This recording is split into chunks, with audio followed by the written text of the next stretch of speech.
नमस्कार, मनी गुरु की इस खास पेशकश में आप सभी का स्वागत है। मैं हूं स्वाति रायना। आज जानेंगे बाजार की उथल पुथल में क्या रहे निवेश स्ट्रैटेजी, उतार चढ़ाव में कैसे खरीदारी के मौके आप ढूंढे, साथ ही जानेंगे मुनाफे के दमदार फंड भी और किन कैटेगरी में निवेश आपको करना चाहिए। हमारे साथ दो खास एक्सपर्ट्स हैं, उनका परिचय करा देते हैं। Pankaj Matpal, MD optima money, और Atul Mehra, fund manager Motilal Oswal mutual fund. दोनों एक्सपर्ट्स का बहुत स्वागत करते हैं आज मनी गुरु में हमारे इस खास शो में शामिल होने के लिए। क्योंकि जब भी बाजार में कुछ उतार चढ़ाव होता है, निवेशकों को लगता है कि कहीं उनके पोर्टफोलियो में ये उतार चढ़ाव हावी ना हो जाए, इसलिए समझना जरूरी और जानना जरूरी है कि कब आपको एक्शन लेना चाहिए और कब शांति से चुपचाप से अपने पोर्टफोलियो के बढ़ते हुए देखना चाहिए। पंकज जी, आपसे शुरुआत अगर करें, जो अनिश्चित बाजार, जब हम थोड़ा सा वॉलेटिलिटी बाजार में देखते हैं तो क्या चलता है एक निवेशक के मन में? क्या वो चीज़ें होती है जिसकी वजह से वो कुछ गलतियां कर बैठते हैं, और क्या समझने की ज़रूरत है, क्या लेसन्स लेने की ज़रूरत है ऐसे किसी उतार चढ़ाव से? स्वाति जी नमस्कार, एंड अतुल जी नमस्कार। देखिए, ये जो उतार चढ़ाव है ये इक्विटी मार्केट का और इक्विटी का एक बेसिक नेचर है, इनहेरेंट नेचर है। और होता यह है, जब भी गिरावट होती है मार्केट में तो दो चीज़ें हो सकती हैं। एक तो इन्वेस्टर्स घबरा जाते हैं और इस घबराहट में कई बार तो एसआईपी तक रोक देते हैं और लमसम किया हुआ है तो विड्रॉ कर लेते हैं। दूसरी बात ये होती है कि कई बार लालच बहुत ज़्यादा होता है। तो दोनों ही चीज़ें गलत हैं। अभी अगर हम देखें इस वक्त जो सिचुएशन है, ये एक दिन की गिरावट नहीं है। हो सकता है कि जो सिचुएशन है आपको ऐसे मौके कई बार मिले। तो यदि आपके पास पैसा है तो मौका है निवेश करने का, लेकिन एक ही दिन निवेश नहीं करना है, आपको उसे इंस्टॉलमेंट में करना है। और यदि आपने निवेश किया हुआ है तो आपको निकलना नहीं है, आपको इन्वेस्टेड रहना है। तो कहने का मतलब यह है कि ये जो गिरावट है पहली बार नहीं है, ये एक बेसिक नेचर है जो हम हमेशा देखते हैं कि समय समय पर वजह अलग अलग हो सकती हैं, लेकिन ऐसे मौके देखने को मिलते हैं। तो निवेशकों को अपने गोल के हिसाब से लॉन्ग टर्म के लिए इन्वेस्टेड रहना चाहिए, ना ज़्यादा लालच करें और ना ज़्यादा घबराएं इस तरह की स्थिति से। बिल्कुल।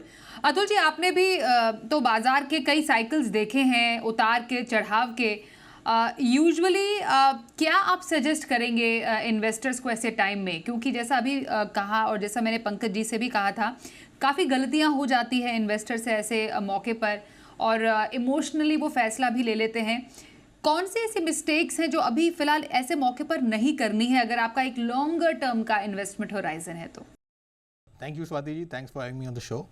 सो नॉर्मली अगर आप देखेंगे तो market, like Pankaj ji mentioned, volatility जो है it's a part and parcel of the market, right. Normally जो भी ये वॉलेटिलिटी होती है इसको हम लाइक बग मानते हैं। बग नहीं है, this is a feature of the market. If you look at the history of the market, अगर आप लास्ट 25, 30, 40 साल का देखो तो there has never been a single day जहाँ पे मार्केट ऐसा होगा कि आप सुबह उठोगे और आपको ऐसे दिखेगा कि अभी बहुत दुनिया में सब सही चल रहा है और अभी आप मार्केट में इन्वेस्ट कीजिए। There has never been a day like this in the past and there will never be such a day in the future. जो वॉलेटिलिटी, अनसर्टेनिटी है वो इक्विटी मार्केट का फीचर है। एंड जब भी हम इक्विटी मार्केट में इन्वेस्ट कर रहे हैं, we have to understand this fact कि ये दिस पर्टिकुलर थिंग जो अनसर्टेनिटी है, आज जैसे कोई वॉर का इश्यूज़ है, कल like we have already seen last 2-3 years geopolitical issues काफ़ी ज़्यादा रहे हैं। सो इसको आप बेसिकली आप the way we tell investors and the way we follow our own allocation in equity, इसकी आपके पास अगर 100 रुपीज़ है तो 100 रुपीज़ में से आप डिसाइड कीजिए कि आपको इक्विटी मार्केट में कितना पैसा लगाना है। May be it is 50, 60, 70, 30, depending on everybody's in terms of risk and return and time horizon. उसके हिसाब से आप एक बार आपने डिसाइड कर लिया कि इतना पैसा मेरे को इक्विटी में लगाना है, उसके बाद you have to just stay put. उसके बाद डेली वॉलेटिलिटी जो है उसको आप इग्नोर कीजिए। आपका जो लॉन्ग टर्म गोल है 5 साल, 10 साल, 15 साल, उसको आप उस पर आप फोकस कीजिए और understand the fact of power of compounding. Like जो फिक्स्ड इनकम है, फिक्स्ड इनकम में बहुत शांति है, 7% आपको मिलता है लेकिन आपको बहुत शांति है, राइट। लेकिन 7% के हिसाब से 10 साल में आपका पैसा होता है 2 गुना। लेकिन इक्विटी जो है उसमें आपको रिटर्न पोटेंशियल है 15%, राइट। तो 10 साल में आपका पैसा होता है 4 गुना, राइट। लेकिन 2 से 4 जाने के लिए you have to always be ready कि मार्केट 10% कभी भी नीचे गिर सकता है, 20% कभी भी नीचे गिर सकता है. तो but the key part of equity is कि जैसे आप टाइम होराइजन एक्सपैंड कर रहे हैं, लाइक 10 साल में it is 4x versus 2x, लेकिन अगर आप 20 साल करोगे तो it is 16x versus 4x, and 30 साल करोगे तो इट इज़ इवन हायर. सो ये चीज़ समझते हुए आपको चलना है, and if you understand that तो बेसिकली जो मार्केट के जो वॉलेटाइल, स्पेशली जो नेगेटिव वॉलेटिलिटी है, उससे आप basically you will be better off and you will not get bothered by it in the long term. बिल्कुल, काफ़ी अच्छे से समझाया दोनों एक्सपर्ट्स ने कि अगर आपने लंबे अवधि का एक अपना गोल सेट किया है तो ये जो सिक्लिकल जो चेंजेस है बाजार के, उससे आपको ज़्यादा घबराने की ज़रूरत नहीं है. पर कैसे गिरावट भी खरीदारी का मौका है, ये निवेशकों को समझना ज़रूरी है. जिस कॉन्सेप्ट की हम हमेशा बात करते हैं वो रहता है systematic investment plan. Pankaj ji, ये जानना ज़रूरी है कि सिस्टमैटिक इन्वेस्टमेंट प्लान बाज़ार की गिरावट में, जैसे आजकल हम कुछ एक उतार चढ़ाव भरा बाज़ार देख रहे हैं, SIP जैसे आपने भी कहा और अतुल जी ने भी कहा कि अभी आपको अपने SIP को रोकना नहीं है, म्यूचुअल फंड यूनिट्स को रिडीम नहीं करना है. तो SIP एक अनिश्चित बाज़ार में कारगर कैसे साबित होता है? बिल्कुल स्वाति जी, मैं SIP की बात करूंगा, बट एक बात और मैं यहाँ पे ऐड करता हूँ. पहले हमारे बहुत सारे व्यूवर्स को याद होगा 2008 की गिरावट बहुत पुरानी बात नहीं है. 15 में, 16 में हमने देखा, 20 में हमने गिरावट देखी. 20 तो अभी बहुत नज़दीक की बात है. तो कभी कभी ना याद करते पहले टाइम को तो ऐसा लगता है कि वो दिन होता तो मैं इतना इन्वेस्ट कर लेता था और आज इतना पैसा बन गया होता था. तो पास्ट आपको नहीं मिलेगा, लेकिन जब गिरावट होती है वो एक अपॉर्चुनिटी है. आपको देखना चाहिए कि आज से 4 साल के बाद, आज से 8 साल के बाद भी हम वही कह रहे होंगे कि उस दिन इन्वेस्ट किया होता तो कितना अच्छा होता. लेकिन एक और स्टेप आगे बढ़ते हैं, जो आपने कहा SIP. अब ठीक है, आप टाइम नहीं कर सकते मार्केट को, तो SIP तो हमेशा से एक अच्छा विकल्प रहा है कि आप डिसाइड कीजिए कितना अमाउंट आपको इन्वेस्ट करना है और किस डेट को करना है, किस इंटरवल पर करना है. रेगुलरली आप इन्वेस्ट करते रहिए. इससे फायदा ये होगा कि जब मार्केट में गिरावट आएगी तब भी आप खरीद रहे होंगे और सस्ते भाव में खरीद रहे होंगे. मतलब आपने फिक्स अमाउंट इन्वेस्ट करना है, लेकिन जब मार्केट में गिरावट आएगी आपको फायदा होगा क्योंकि आपको यूनिट्स ज़्यादा मिलेंगी. तो ये लॉन्ग टर्म में SIP के जरिए निवेश करना, STP के जरिए निवेश करना हमेशा आपको फायदेमंद आपके लिए साबित होगा. तो दोनों बातें, एक तो जब गिरावट आ रही है तो आपको डेफिनेटली अगर SIP भी कर रहे हैं तो अमाउंट को बढ़ा दें, टॉपअप करें, तो आपको फ़ायदा ज़्यादा मिलेगा. और दूसरी बात, SIP को रोकने के बारे में तो सोचे भी नहीं, क्योंकि यही मौका है कि मार्केट नीचे है तो SIP आपको ज़्यादा फायदा दिलाएगी.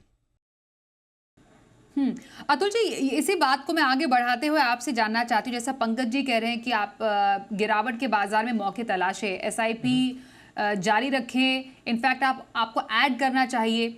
औसतन मानिए बाजार का गिरावट का दौर है, उसमें निवेशक को लग रहा है कि मुझे तो नुकसान हो रहा है, मैं अगर अपने SIP को आगे बढ़ाती हूँ तो मुझे क्या फ़ायदा है इसका, या अभी तो मेरा फंड नेगेटिव में जा रहा है.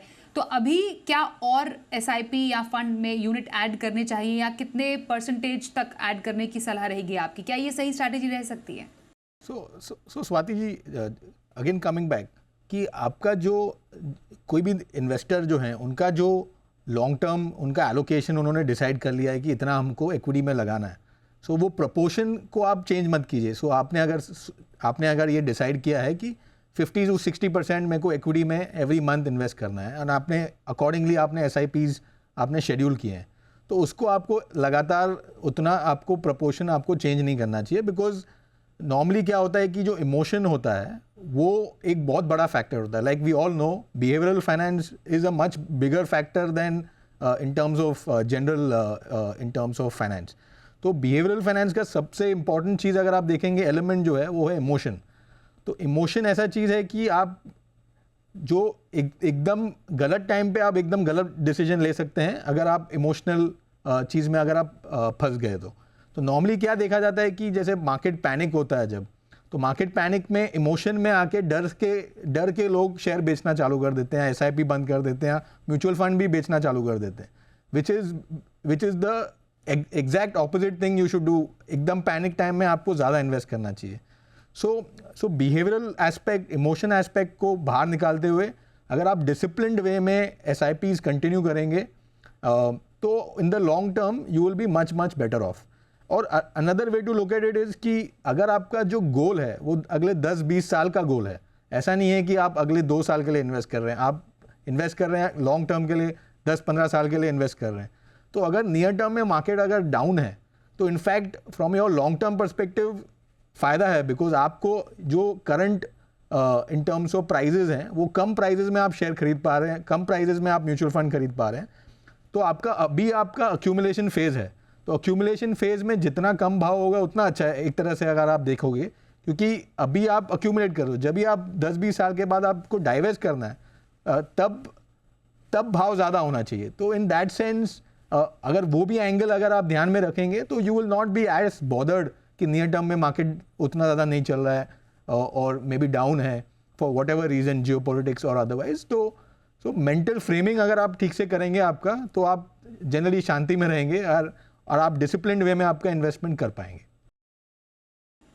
बिल्कुल बिल्कुल, ये बहुत गोल्डन वाइज वर्ड्स हमारे दोनों एक्सपर्ट्स की तरफ से आज आ रहे हैं कि किसी भी घबराहट में आके आपको अपने इन्वेस्टमेंट पोर्टफोलियो को बेतरतीब तरीके से बदलना नहीं है। एसटीपी की पंकज जी आपने बात की थी, एसआईपी पर तो हमने जिक्र किया, पर सिस्टमैटिक ट्रांसफर प्लान अगर एक मुश्त पैसा लगाना है तो एसटीपी के जरिए पैसे लगा के इसका फायदा उठाया जा सकता है। अभी बिल्कुल उठाया जा सकता है। स्वाति जी की एक बात कहूंगा, कई बार निवेशक ना बहुत लंबे टाइम के लिए एसटीपी करते हैं, क्योंकि आप टाइम तो मार्केट को कर नहीं सकते। बट ऐसे में एक बात है कि आपका पैसा है आपके पास, पर एक ही दिन आपको निवेश नहीं करना, आप चाहते हैं कि उसको किस्तों में करें। तो आप ऐसा कर सकते हैं कि पैसों को पहले आपने कम रिस्क वाले किसी लिक्विड फंड में या अल्ट्रा शॉर्ट ड्यूरेशन फंड में ऐसे निवेश कर दिया, और फिर वहां से आपने सिस्टमेटिकली उसको ट्रांसफर करना है टारगेट स्कीम में। यूजुअली आप इक्विटी स्कीम में इन्वेस्ट करना चाहते हैं।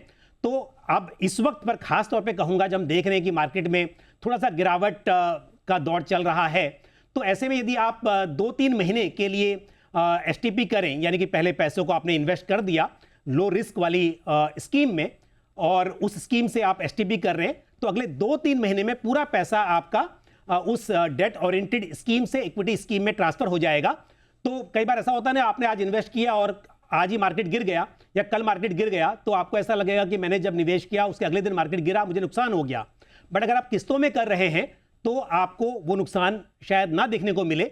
लेकिन बहुत लंबे समय के लिए एसटीपी इस वक्त पर मैं सजेस्ट नहीं करूंगा, क्योंकि ये जो भी होना है वो ईरान और इजराइल का हम देख रहे हैं, या फिर इलेक्शन का रिजल्ट की बात करें, तो ऐसा समय है कि आपको अगले 2-3 महीने में पैसों को इन्वेस्ट कर देना चाहिए मेरे हिसाब से, ताकि आप इस गिरावट का फायदा उठा सकें।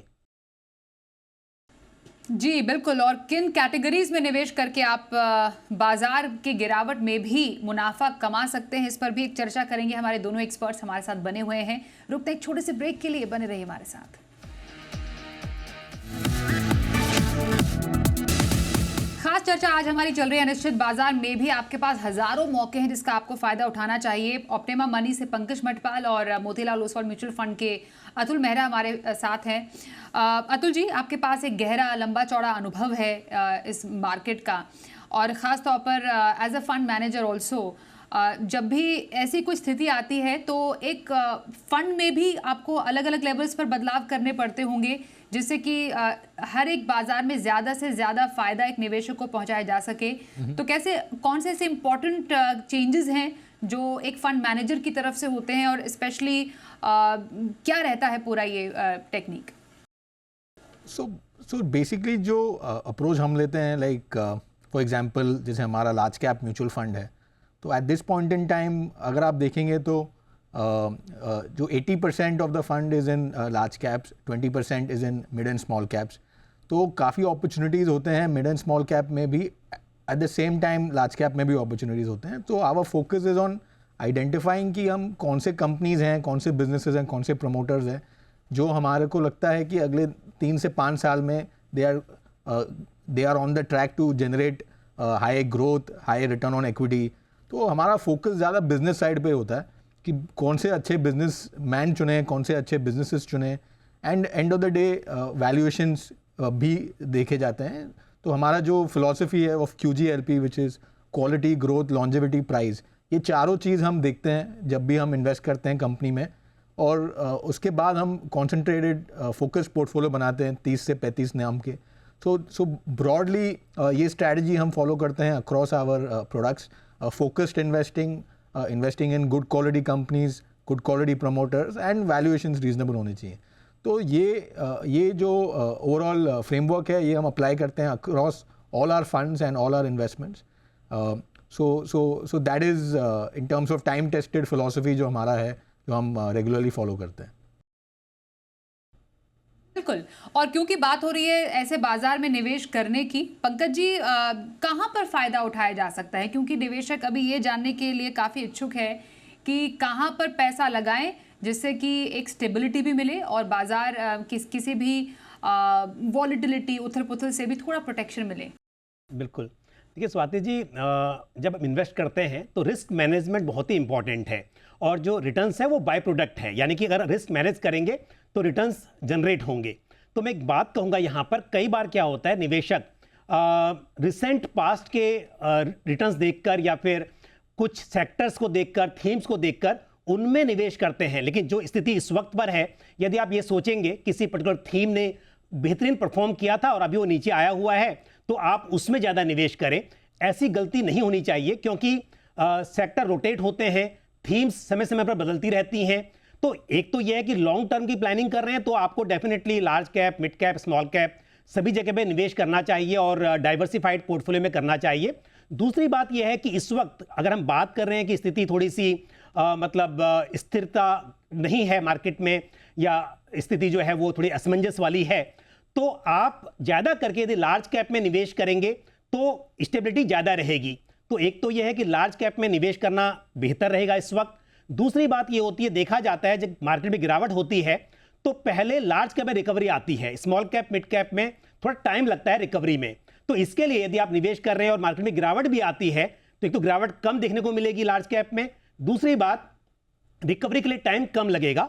तो ऐसे निवेशक जो शुरुआत अभी शुरू कर रहे हो इन्वेस्टमेंट का इक्विटी मार्केट में स्पेशली, तो उन्हें लार्ज कैप से शुरुआत करनी चाहिए.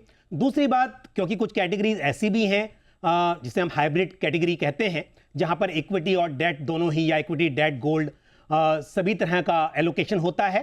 तो ऐसे निवेशक जिन्हें ऐसा लगता है कि थोड़ा सा इक्विटी में गिरावट आएगी तो दूसरा एसेट क्लास हो जो थोड़ा संभाल ले, तो फिर हाइब्रिड फंड्स के बारे में सोचना चाहिए. और वैसे जैसे मैंने कहा कि लॉन्ग टर्म के हिसाब से आपके पोर्टफोलियो में सभी कुछ होना चाहिए, लेकिन थीमेटिक और सेक्टोरल फंड इस वक्त पर यदि शुरुआत कर रहे हैं तो उससे शुरुआत ना करें, तो ये मेरे हिसाब से बेहतर होगा.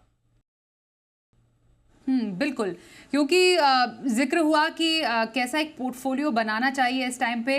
अतुल जी, अभी एक एसेट एलोकेशन के हिसाब से प्रपोर्शन, क्योंकि लार्ज कैप एक बहुत ही इंपॉर्टेंट एक बेस है किसी भी पोर्टफोलियो का, किसी के भी इन्वेस्टमेंट जर्नी का, क्या एसेट एलोकेशन आप सजेस्ट करेंगे अभी? क्योंकि हमने देखा था, क्योंकि लार्ज कैप से थोड़ा लोग दूर हुए पिछले साल, लेकिन अब उसमें एक बार फिर से निवेश वापस आना शुरू हुआ है. तो अभी आगे आने वाले टाइम में एक एसेट एलोकेशन कैसे प्लान आउट किया जाए?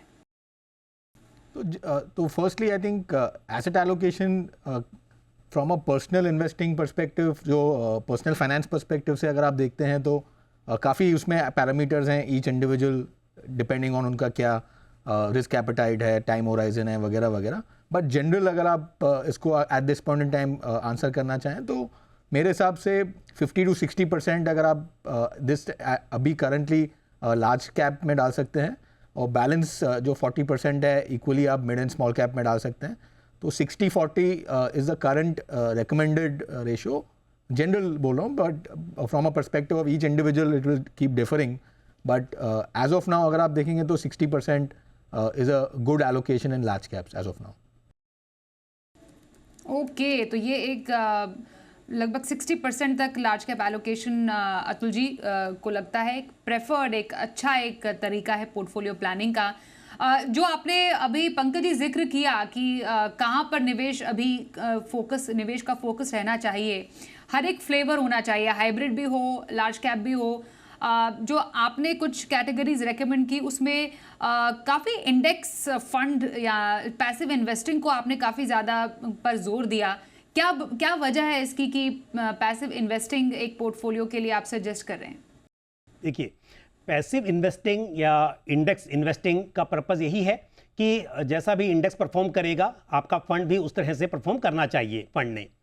तो ऐसे में जैसे मान लीजिए आप निफ्टी 50 इंडेक्स फंड में निवेश करते हैं, तो जो भी निफ्टी की परफॉर्मेंस होगी वही परफॉर्मेंस आपको ऑलमोस्ट आपके फंड में देखने को मिलेगी।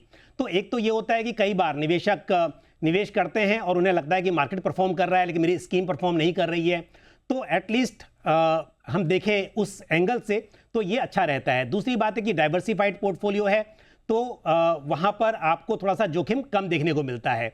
बट मैं एक बात कहूँगा, यहाँ पर दो चीज़ें हैं, या तो आप इंडेक्स में कर रहे हैं तो आप इंडेक्स फंड में कीजिए, और साथ ही अभी निफ्टी 50 के अलावा क्योंकि बहुत से फैक्टर इन्वेस्टिंग भी है, बट उसमें कॉमन जो मैं कहूँ जैसे कि Nifty 50 equal weight index fund है, तो यहाँ पर आपका जोखिम थोड़ा कम हो सकता है, क्योंकि जहाँ निफ्टी 50 में कुछ स्टॉक्स का वेट 10% से ज़्यादा हो सकता है और कुछ का वेट 2% से भी कम हो सकता है। बट यदि आप देखेंगे Nifty 50 equal weight index fund में, तो वहाँ पर सभी स्टॉक्स जो 50 स्टॉक्स हैं उनका वेट 2% के आसपास रहेगा।